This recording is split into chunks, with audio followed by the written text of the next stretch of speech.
ඔච්චර හොඳ රේඩාර් තියෙන ඉරානෙට කොහොමද අහුවෙන්නේ නැති වෙන්න ගහන්නේ? ඉල්ල බෝම්බේ. ඉරානය ඇතුළටම ගිහින් සෙන්ටර් එකෙන් ගහගෙන නිකන් මුහුදයිනේ තියෙනවට නෙමෙයි ඔය ගහලා තියෙන්නේ. රට මැද්දට ගිහින් ගුවන් සීමා මැද්දට ගිහින් ගහලා තියෙන්නේ. කොහොමද ඒව හොයන්න තියෙන්නේ? ඒගොල්ලන්ට තියෙනවා US එයා ෆෝස් එකට තියෙනවා මේ විශේෂ ගුවන් යානා වර්ගයක් B2 කියලා. B2 ස්ප්‍රිට් කියලා කියන්නේ. ඒ B2 ස්ප්‍රිට් එක B2 ස්ප්‍රිට් ඒක රේඩාර් වලට අහු වෙන්නේ නැති ගුවන් යානා වර්ගයක්. ඒක වෙනම තාක්ෂණයක් තියෙන ඔය B2 ස්ප්‍රිට් එක කියන්නේ US ඇමරිකාවට තියෙන්නේ ප්ලේන් 20යි. මේවා ජෙට් 20යි තියෙන්නේ. එතකොට එකක් දල වශයෙන් මේ වෙද්දි ඩොලර් බිලියන 2ක් වටිනවලු. ඩොලර් බිලියන 2ක්. කොච්චර වත්කමක්ද කියනවනම් සාමාන්‍ය ලංකාවේ ධනවත්ම පුද්ගලයාගේ විදිහට සලකන ධනවත්ම පුද්ගලයා නම් ඉතින් වැඩි වෙනස් වෙනවා වෙනවා. ඔය දන්න කෙනෙක් කිව්වොත් ධම්මික පෙරේරා ගත්තොත් ධම්මික පෙරේරාගේ දලවත්කම ඩොලර් බිලියන 1යි. මුළු ඔක්කොම සල්ලි ඩොලර් බිලියන 1යි. එතකොට ප්ලේන් එකක් එක මේ ජෙට් එකක් ඩොලර් බිලියන 2ක් වෙනවා. එකක්. එතකොට ඔය B2 ස්ටිල් B2 ස්ප්‍රිට් ස්ටිල්ට් ගුවන් යානා කියලා කියනවා ඒවට.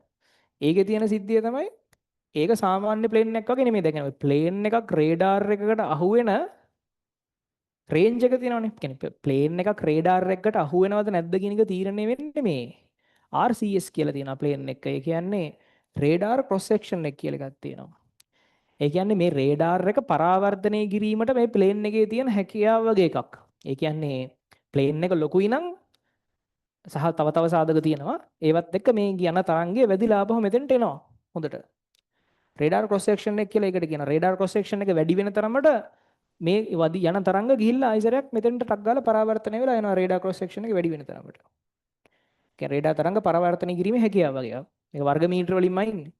සාමාන්‍යයෙන් කමර්ෂල් එයා ෆ්ලයිට් එක මේ කමර්ෂල් එයා ප්ලේන් එක සාමාන්‍යයෙන් වර්ග මීටර 100ක්ද කොහෙද තියෙනවා රේඩාර් ක්‍රොස් සෙක්ෂන් එක. ලොකු ප්‍රමාණයක්. ඒකට ඔය B2 ස්ටිල්ට් කියන B2 ස්ප්‍රිට් එකේ තියෙන්නේ ඒක මෙහෙම ගුවන් යානයක් කරේ. ඒක අමුතු ඉංජිනේරින් කෙනෙක් ඉංජිනේරින් වල තියෙන ප්‍රධානම තැන මේ B2 කියන ගුවන් යානේ. ඒක ඇවිල්ලා හෙන්නම උස නැහැ. හීනි කියන්නේ හෙන්නම තුනි හබ් සීට් කොලයක් වගේ. සාමාන්‍ය මිනිස්සෙක්ගේට වඩා පොඩ්ඩක් උසට තමයි උස තියෙන්නේ. ඒත් සාමාන්‍ය ගුවන් යානාවල මෙහෙම උස කෑලි තියෙනවනේ එක ඒවා. vertical stabilizers කියලා කියනවා මේවට. ඒත් ඒව මොකුත් නැහැ. මේක යම් මෙහෙම ගුවන් යානාවක්. මෙහෙම නිකන් සරුංගලයක් වගේ. හීනි උස නැහැ. මෙහෙම නිකන් මේ වගේ නිකන් මේ තැටියක් වගේ එකක්. ඒ කියන්නේ බූමරංගයක් වගේ. මේක මෙහෙම නැමුවනම් හරියටම ප්ලේන් එක මෙන්න මේ වගේ B2 ස්ලිත් එක හරිද? මේක මෙහෙම නැමුවනම් මෙන්න මේ වගේ ගුවන් යන්නේ. මෙහෙම යන්නේ ඒක. උස නැහැ. එතකොට ඒකේ දේවල් තුනක් තියෙනවා. එකක් තමයි මේක උස නැහැ. ඊටාම උස අඩුයි. අනිත් එක තමයි මේකේ විශේෂ හැඩය. ඒතර උස අඩුවීමෙන් හරිම අඩු බලපෑමක් තමයි තියෙන මේ තරංග මේකේ වදින්න. දෙවෙනි එක මේකේ හැඩය. මේක මේ විශේෂ හැඩය නිසා මෙහෙම එන තරංග ඔයගොල්ලෝ දන්නා තරංග පරාවර්තන නියම. මෙහෙම එන තරංග මේකේ වැදිලා පරාවර්තනය වෙන්නේ මෙහෙට. මෙහෙම එනේම වැදිලා පරාවර්තනය වෙන්නේ මෙහෙට. එතකොට දැන් රේඩාර් එකකින් යන්නේවා මේකේ වැදිලා අරහෙ යනවා.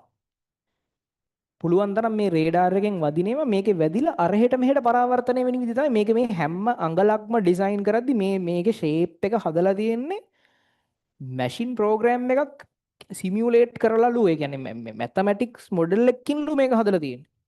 මේ හැඩය අර කොහෙන් වැදුනත් තරංගය කෙලින් මේ වැදිච්ච පැති වලට නැති වෙන පැත්තකට පරාවර්තනය වෙන්නේ. වදිනේම අනිත් පැති වලට පරාවර්තනය වෙන්නේ. ඊළඟට පුළුවන් තරම් රවුන්ඩ් ෂේප් තියෙන්නේ. නිකන් මෙහෙම තියුණු තැන් නැහැ. මෙහෙම ඒවා නෑ රවුන්ඩ් ෂේප් තියෙන්නේ මෙහෙම ඒවා. ඊට වදිනව අරහෙට මෙහෙට රේඩාර් තරංග අරහෙට මෙහෙට ලිස්සනවා. එහෙට මෙහෙට යනවා. එතකොට මෙහෙම එකකින් ගහන එකක් මෙහෙම වැදිලා ආයි මෙහෙම එන්නේ නැහැ. වෙන කොහේ හරි මෙහෙ යනවා අරහෙ යනවා හොම යනවා. ඊට පස්සේ මේ ප්‍රධාන දේවල් තුනක් තියෙනවා. එකක් තමයි මේකේ තියෙන විශේෂ හැඩය. දෙවෙනි එක තමයි මෙයාට මේ තරංග පරාවර්තනය කිරීමට තියෙන මේ හැකියාව. සහ ප්‍රධාන තව දෙයක් තියෙනවා මේකේ ගාලා තියෙන පේන්ට් එක. මේකේ ගාලා තියෙන විශේෂ කෝටින් එකක් තියෙනවා. ඒ කෝටින් එකෙන් විද්‍යුත් චුම්බක තරංගවල ශක්තිය උරා ගන්නවා. අමුතුම පේන්ට් එකක්. ඩොලර් මිලියන ගාණක පේන්ට් එකක්. විද්‍යුත් චුම්බක තරංග වල ශක්තිය උරා ගන්නවා. උරාගෙන තාපේ බවට පත් කරලා ඒ ටික අයින් කරලා දානවා.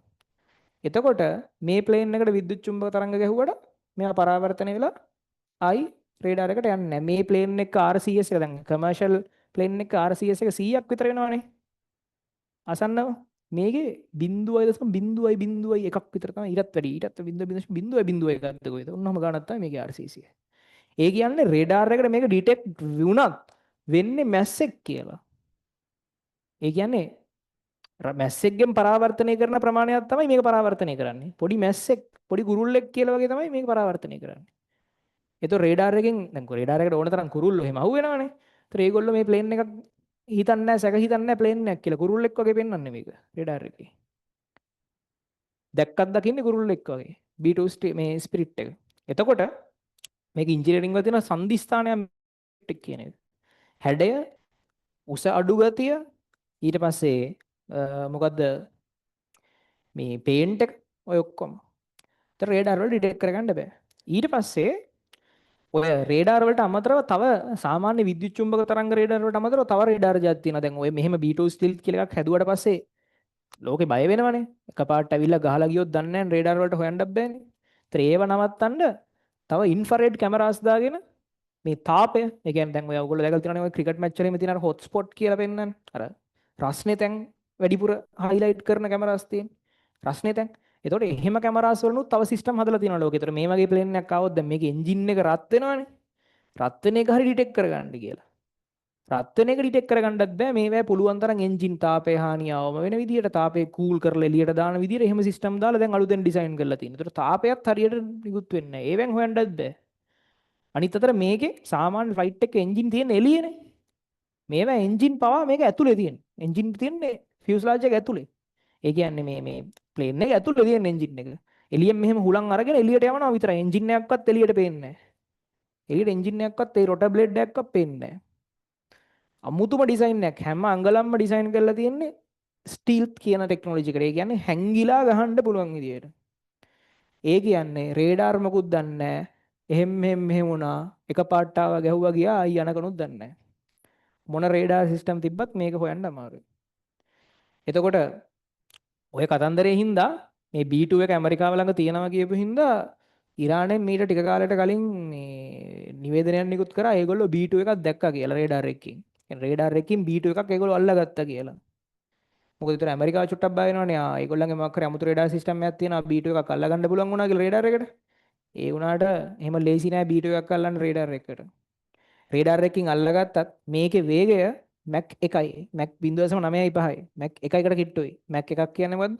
වාතයේ ධ්වනි ප්‍රවේගයට සමාන ධ්වනි වගේ ප්‍රවේගයකින් මේක යනවා. ඒතර මේක ඒගොල්ලෝ අරවා මේවා සෙල්ලම් දාලා ඩිටෙක්ට් කරගත්තත් ඒගොල්ලන්ගේ මිසයිල් ටාගට් කරලා ඒකට ගහද්දි මෙයා ගහලා ගිහින් ඉවරයි. එතකොට කරන්න අමාරු දෙයක් මේකෙන් ඇවිල්ලා ගහලා ගියොත් ගහන එක. ඒතර මේක ඩොලර් බිලියන 2ක විතර ලොකු දෙයක්. ඒතර මේකෙන් තමයි මේගොල්ලෝ අද ඇටැක් කරලා තියෙන්නේ. ඇමරිකාවටත් 20යි තියෙන 21ක් තිබිලා එකක් මොකක් හරි අනතුරකට ලක් වෙලා තියෙනවා. මේකෙන් තමයි අද ඇටැක් කරලා තියෙන්නේ. මේක යක්ෂ භාණ්ඩයක් හරිද? ඒ කියන්නේ ඕනේ රටකට රේඩාර එක ඩිටෙක්ට් වෙන්නේ නැති වෙන්න ගිහිල්ලා ගහලා එන්න පුළුවන්. ඒතර ඒ වගේ ආයුධ තියෙනවා ලෝකේ. ඒතර මේක මුලින්ම බේසික් ඩිසයින් එක 1980 ගණන් වල. සමහරු කියනවා ඇමරිකාවෙන් දැන් පොඩි කතාවක් තියෙනවානේ ඇමරිකාවෙන් පිටසක්වල ජීවීන් අල්ලගෙන ඉන්නවයි කියලා. එහෙම කියනවනේ අපි දන්නේ නැහැ. ඇමරිකාවෙන් පිටසක්වල ජීවීන් අල්ලගෙන කියන්නේ මේ ලෝකෙට ආපු සමහර පිටසක්වල ජීවීන් මේගොල්ලෝ අල්ලගෙන ඉන්නවා කියලා කියනවා. එතකොට ඒගොල්ලන්ගේ ටෙක්නොලොජි මේකට පාවිච්චි කරා කියලා කියනවා. මොකද මේක හැඩේ ඔයගොල්ලෝ ෆොටෝ එකක් දැක්කොත් තේරෙයි නිකන් පොඩි නිකන් පියාඹන පීරිසයක ලුක් එකක් තියෙන වීඩියෝ එකේ. ඒ ටෙක්නොලොජි එක නිකන් පියාඹන පීරිසයක් වගේ පොඩ්ඩක් විතර. ඒ වගේ ටෙක්නොලොජි එකක් තියෙන එකේ. ඒතර එහෙම ඊට පස්සේ මේකේ තියෙන තව ගොඩක් දේවල් හරිද මේකට කිලෝමීටර් 11000ක විතර මේ දුරක් යන්න පුළුවන්. කියන්නේ කිලෝමීටර් තෙල් ගහන්න නැතුව කිලෝමීටර් 11000ක් විතර.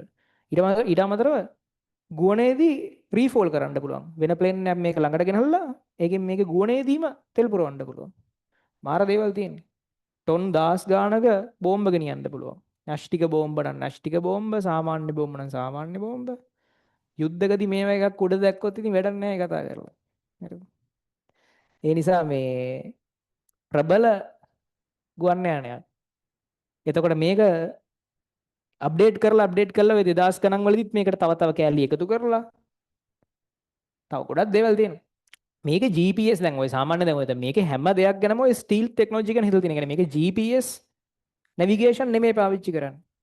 වෙනම M කෝඩ් එක කියලා එකක් තියෙනවා. ඒ කියන්නේ ඒගොල්ලන්ටම හදාගත්ත නැවිගේෂන් සිස්ටම් තියෙනවා. දැන් GPS පාවිච්චි කරද්දී තේරෙනවනේ ග්ලෝබල් නෙට්වර්ක් එකේ GPS පාවිච්චි කරන ගුවන් යානයක් මෙන්න යනවා කියලා. GPS නෙමෙයි ග්ලෝබල් පොසිෂනින් නෙමෙයි M කෝඩ් එක කියලා එකක් තියෙනවා. M කෝඩ් එක පාවිච්චි කරලා තමයි මේක නැවිගේට් කරගන්නේ. එක එක දේවල් තියෙනවා. එතකොට ඒගොල්ලන්ටම හදාගත්ත වෙනම නැවිගේෂන් සිස්ටම්. එතකොට ඒ වගේ මේ ටෙක්නොලොජි එකක් මේකේ තියෙනවා. එතකොට එහෙම එකකින් ගිහිල්ලා තමයි අද බංක් බස්ටර්ස් ගහලා තිබුණේ ඉරානයට. බංක් බස්ටර්ස් කියන්නේ මම කලින් කිව්වා වගේ පොළව යටට පුපුරන්න ගහන බෝම්බ జాතියක්. ඒතර ඒකත් එක්ක ලොකු ප්‍රශ්න ගොඩක් ඇති වෙන්න පුළුවන්. මොකද මම දැක්ක දැනටම ෆ්ලයිට් රේඩාර් එකේ කියන්නේ ලෝකේ ගුවන් යානා ගමන් කරන මාර්ගයේ ලයිව් පෙන්වන සයිට් එකක් තියෙනවා ෆ්ලයිට් රේඩාර් කියලා. ඒ ෆ්ලයිට් රේඩාර් එකේ අද දවල් වෙනකොටම මේ උදේ වෙනකොටම මේ ඔය පැත්තම මගහැරලා තමයි සියලුම ෆ්ලයිට් ගමන් කරන්නේ. සියලුම ෆ්ලයිට්ස් ඔය පැත්තම මගහැරලා ගමන් කරන්නේ. ඊට පස්සේ එතකොට මුළු ෆ්ලයිට් ප්ලෑනින් ඔක්කොම වෙනස් වෙලා ඒ කියන්නේ ලෝකෙටම මේක බලපානවා අනිවාර්යෙන්. සමහරට දැන් ඉරානෙන් ගැහුවොත් එහෙම ආයි ඇමරිකාවට හරි කොහෙට හරි ඇමරිකාවට දන්නේ නැහැ ඊශ්‍රායලයට හරි තරහටම ආයි ඊශ්‍රායලයටම ලොකු ප්‍රහාරයක් ගැහුවොත් හරි මොකක් කරනොත් එහෙම ගෙලින්ම ලෝක යුද්ධයක්. ඇයි අනිත් පැත්තෙන් රුසියාව බලාගෙන ඉන්නවා කොයි වෙලාවෙද ඇමරිකාවට ගහන්නේ කියලා. උතුරු කොරියාව බලාගෙන ඉන්නවා. චීනෙ බලන් ඉන්නවා. ඒ පැත්තෙන් ගහන්න වෙනම සෙට් එකක් බලන් ඉන්නවා. ඒ නිසා මොන වගේ පැත්තකට මේක යයිද කියලා කියන්න අමාරුයි දැන්. හෙට වෙනකොට තමයි බලන්න වෙන්නේ කවුරු කාට තව ගහයිද කියලා. හරිද? එතකොට සාමාන්‍යයෙන් එක එක රටවල් ආරක්ෂා වෙනුවෙන් එහෙම සිස්ටම්ස් හදලා තියෙනවා. දැන් ලංකාවේ නම් එහෙම මොකෝ සිස්ටම් එකක් නැහැ. අහක යන එකක් වැදුනොත් එච්චරයි. එතකොට එහෙම තත්ත්වයක තියෙන්නේ. හරි. හරි. වැඩේට එමු ආයිසරයක්. type 6 නේද? type